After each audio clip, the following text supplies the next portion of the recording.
అలాగే సత్యప్రభ గారు, జగదీశ్వరి గారు, కోల లలిత్ కుమారి గారు, గౌతు శిరీష్ గారు, అదితి గజపతి గారు, ప్రశాంత్ రెడ్డి గారు, మొత్తం 7 గౌరవ సభ్యులు.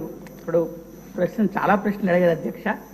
నాకు కొంచెం సమయం ఇస్తే చెప్పేస్తాను అధ్యక్ష. సమయం కాదు, విపులంగా చెప్పండి, తక్కువలో విపులంగా చెప్పండి. అధ్యక్ష, 2019-24లో పూర్తిగా గిరిజనుల తాలూకా పౌష్టికాహారం కానీ, వైద్యం కానీ, విద్య కానీ, రోడ్లు కానీ అన్నీ కూడా నిర్వీర్యం అయిపోయిన సంగతి మనందరికీ తెలుసు అధ్యక్ష. 2019 ముందు ఏవైతే గిరిజనులకు ప్రామాణికాలుగా విద్య, వైద్యం, త్రాగునీరు, సాగునీరు, రోడ్లలో చంద్రబాబు నాయుడు గారు గౌరవ ముఖ్యమంత్రి వర్యులు ఆనాడు చేశారో, అదేవిధంగా ఈరోజు కూడా మరలా 2000 గ్రామాలకి 2500 కోట్లతో రహదారి సౌకర్యం ఏర్పాటు చేయాలని గత ఆదివాసీ దినోత్సవం రోజే గౌరవ ముఖ్యమంత్రి వర్యులు తెలియజేయడం జరిగింది అధ్యక్ష.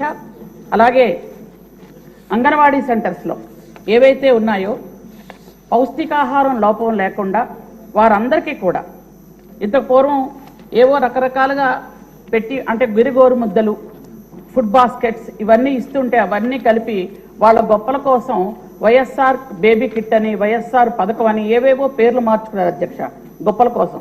కానీ పేర్లు మార్చుకొని అవి కేవలం పురుగుల గుడ్లు, పురుగుల చెక్కీలు, విరిగిపోయిన పాలు ఇవ్వడం జరిగింది అధ్యక్ష. ఈరోజు అలాంటి శ్రమ లేకుండా, అలాంటి ఇబ్బంది లేకుండా మళ్ళీ పౌష్టికాహారాన్ని పూర్తిగా అంగన్వాడీ సెంటర్స్లో అంగన్వాడీ టీచర్స్ల ఆధ్వర్యంలో మొత్తం అందరికీ ఇవ్వడం జరుగుతుంది అధ్యక్ష. 48,000 మంది గర్భిణీలకు, అలాగే పాలిచ్చే తల్లులకు, అంటే వీళ్ళందరికీ కూడా ఈరోజు గర్భిణీలకు మధ్యాహ్నం మనం ఇస్తున్నాం అధ్యక్ష భోజనం. అలాగే వాళ్ళకి ఇంటికే రేషన్ పంపించడం కూడా జరుగుతుంది అధ్యక్ష. అది విపులంగా చెప్పమన్నారు కాబట్టి శిరీష గారు, దానికి బియ్యం 3 కేజీలు, అలాగే పప్పు 1 కేజీ, నూనె 1/2 కేజీ, పాలు 1/2 లీటర్, గుడ్లు 25 ఇవ్వడం జరుగుతుంది అధ్యక్ష. అలాగే 1,33,000 మంది 0 నుంచి, అంటే 3 నెలల నుంచి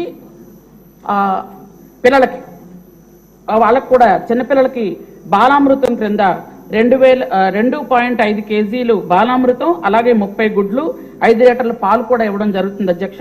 అలాగే 1,20,000 మందికి పూర్తిగా, అంటే 3 నుంచి 6 సంవత్సరాల లోపు మధ్య ఉన్న పిల్లలకి బియ్యం, అలాగే పప్పు, ఇవన్నిటితో కూడా వండిన ఫుడ్, అంటే వాళ్ళకి ఫుడ్తో పప్పు బియ్యంతో, అలాగే కూరగాయలు, ఆకుకూరలు, పాలు, గుడ్లు, వీటన్నిటితో కలిపి వాళ్ళకి cooked meals sir, hot cooked meals కూడా పెట్టడం జరుగుతుంది అధ్యక్ష.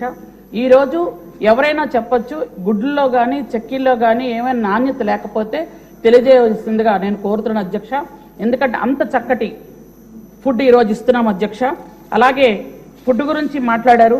తర్వాత మిగిలిన గౌరవనీయ సభ్యులు రద్దయిపోయిన పథకాల గురించి చెప్పారు అధ్యక్ష. అది నిజమే. 18 పథకాలను రద్దు చేశారు అధ్యక్ష. 18 పథకాలు రద్దు చేసినప్పుడు ముఖ్యంగా ఫస్ట్ ఏంటంటే ఐటీడీఏని 1983-84లో ఆనాడు గౌరవ నారా నందమూరి తారక రామారావు గారు ఆ రోజు ఐటీడీఎల్ని పెట్టి గిరిజనుల కోసం ఐటీడీఎల్ను బలోపేతం చేస్తే, ఆ రోజు చంద్రబాబు నాయుడు గారు తర్వాత వచ్చిన తర్వాత ఐటీడీఎల్లో ఐఏఎస్ ఆఫీసర్స్ని వేసి గిరిజనుల సేవ కోసం పూర్తిగా